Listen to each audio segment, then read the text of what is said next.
In today's video, I'm going to teach you how to create animated scrolling logos in Squarespace. We're going to build one of those smooth, continuous logo carousels you often see on featured in or trusted by sections of a website.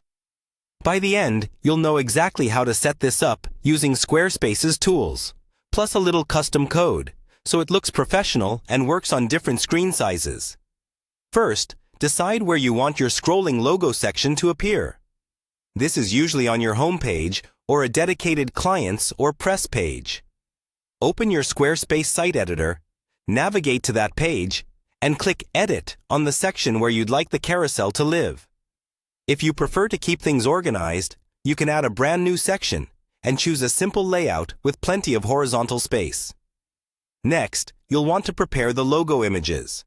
For best results, use transparent PNG or SVG files, all roughly the same height, so they feel consistent.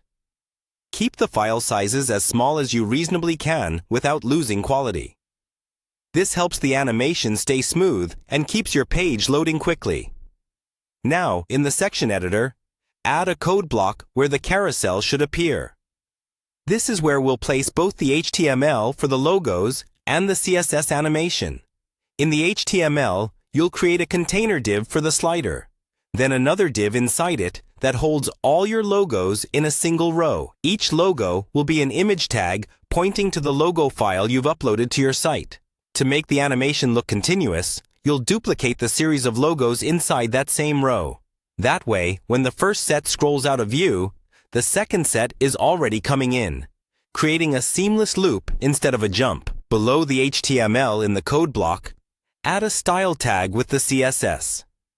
You'll set the outer container to hide overflow, give the inner row a display of flex so the logos line up horizontally, and define a keyframes animation that moves the row from right to left over a set duration.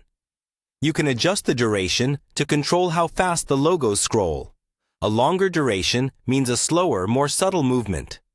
Once that's in place, save your changes and preview the page. Check how it looks on desktop, tablet, and mobile views using Squarespace's built-in device previews. If the logos feel too large or too fast on smaller screens, tweak the logo sizes or the animation speed in your CSS until it feels just right. When you're happy with everything, hit Save, and your animated scrolling logo section is live.